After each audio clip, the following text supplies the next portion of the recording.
Hey folks, welcome back. This is Chris in Central Pennsylvania. Now this is a reaction video of sorts, a consequence of my video I posted last night, today in South Africa, regarding the latest story on the Roman Cabanac issue, this one by News 24's Karen Mahon, implying that he's a Russian agent. Several people commented on my video saying we have more important things to discuss in South Africa, yada, yada, yada, and people questioning why I have made this video. It's a story that's getting old for many people, except it's not. This is a new take on it. He's not previously been accused of being a Russian agent, but now that's what's being implied in the article, and that makes it newsworthy. So let me explain why this is important, why I do these videos. It's certainly not for clicks. Look at the number of views. That's certainly not it. Certainly not for fame. That's for darn sure. It is for a very specific purpose, and it's a legitimate purpose. So let me talk about that. As an undergraduate over 30 years ago, I researched how and why the National Party came to power in South Africa despite having fewer votes than other folks. It was a puzzling situation. And the way I did that is I went to the archives, well, to the library, Alden Library at Ohio University, and pulled up microfilm from all South African newspapers published back in the 1940s, 1948 when they first came to power. I read the newspapers in the year leading up to the election. I read them during the election and then for some months after the election to do research for this paper to understand what was going on. That was a type of source I had, newspapers, which played a role. Now, a historian relies on first and second person accounts as well as tertiary sources when appropriate. Newspapers then, in 1948, television, social media, and newspapers today in 2024 form part of the public discourse around events and personalities. Should an incorrect or illegitimate narrative form, devoid of the facts or context, or be intentionally misleading, future historians will not be able to correctly analyze and assess events in the past. And a perfect example of this is we have no written record of Native American groups when Europeans first arrived in North America. Consequently, many colorful, invaluable stories and histories and facts of events that unfolded in the 17th century, in the 16th century, do not exist because the people involved did not document them because they had no means to do it. It's important to document things correctly.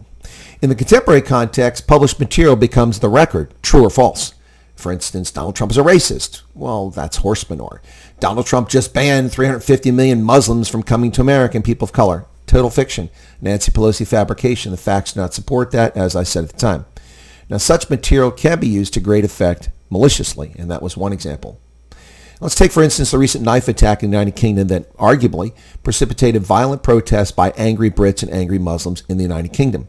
Innocents were physically harmed by the actions of people so easily swayed by incorrect information.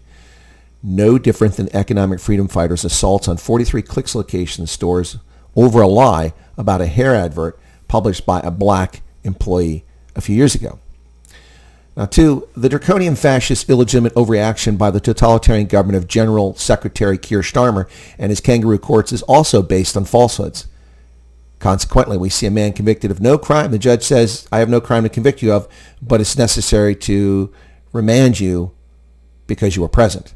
There's no crime committed there. How can someone be sent to jail for not committing a crime except in a banana republic? And an 18-year-old sent to prison for 22 months for carrying a British flag. Now, that's a true statement. However, there is missing context, albeit the context still does not make carrying the flag a criminal action. In the case of Roman Cabanac and even that of Renaldo Gouws, an honest and caring public should never allow the media and politicians with personal vendettas or grievances to manipulate public opinion as a means to destroy or neutralize their opponent through character assassination. So why do I report, analyze, and or comment on these topics? Stories many are getting tired of hearing about. Well, fair enough. We have bigger problems in South Africa, as several viewers have commented on my most recent video. True. How about you watch the 5,000 videos I've already produced covering those bigger topics on South Africa, eh? Then you would not see the need to moan about this particular video. But back to my point. Why do I make these videos? Well, the purpose of my videos is multifaceted. Number one, to accurately report breaking news, as I did with the Cape Town fires that no major media outlet in South Africa bothered to cover a few years ago in 2021. I was the only journalist on the planet covering it in real time for multiple hours online, getting information and feeds from city officials, from fire department, from firefighters, from citizens who were affected by the blaze, and reporting the facts, not hysteria. So accurate reporting breaking news, which is necessary for an informed public. Number 2, analyzing important events and developments to make analytical predictions for a better informed public. Number 3, to hold the irresponsible fourth estate accountable. Someone must do it. Number 4, to ensure there is an alternative account and or analysis of events when it's necessary and appropriate. And number 5, to inform and yes, even to entertain my audience. I certainly do that on occasion. If one does not like my reporting on the Cabanac or Gouws issues, there are millions of cat videos on YouTube that he or she can use their time and data for to entertain themselves. Go watch the Kiffness. He's got some lovely cat videos. Shifting to something that is now part of the public record on the Cabanac story. Folks, there was a brilliant op-ed by Marie-Louise Antoni on Politics Web. The best one I've seen yet. One that is well worth your time regardless where you sit on the issue. You'll be able to find the link below the video for that op-ed. However, I'm going to quote a little bit of it here. In her op-ed, Antoni states, these articles deployed the usual arsenal of smear words and scare tactics aimed to manipulate public opinion by wielding loaded language and unflattering imagery, words and photographs, all designed to cast Cabanac in readers' minds as a very bad person. Yeah, like the gratuitous use of him holding a rifle. What does that have to do with him working at the Ministry or the Department of Agriculture? Here. This is exactly what is going on. No one should be allowed to use the power and reach of the media to commit character assassination. Now she continues. In the media coverage the past few weeks, there is no effort to present Cabanac as a rounded human being, to interview people who knew him well, and to present a fair and balanced portrait of Steenhuisen's new chief of staff. Instead, the most grotesque and damaging claims imaginable were made on the flimsiest basis possible. Now, the exact same thing can be said of the criminal injuria on social media and the libel in the media regarding Renaldo Gouws. Antoni also notes, as I too have repeatedly pointed out, the media using dog whistles to insult and belittle their target. Words such as pod bros, alt-right, right-wing, extreme, none of which is true, but all of which is very effective. It's comical to see the media try to paint Renaldo Gouws as right-wing. The guy's a classical liberal, maybe a little further left than a classical liberal. This is brain dead, and people fall for it. Free speech is essential to a healthy society. But the natural right, the human right defined oh so clearly in the First Amendment to the U.S. Constitution, is one that must also be exercised responsibly.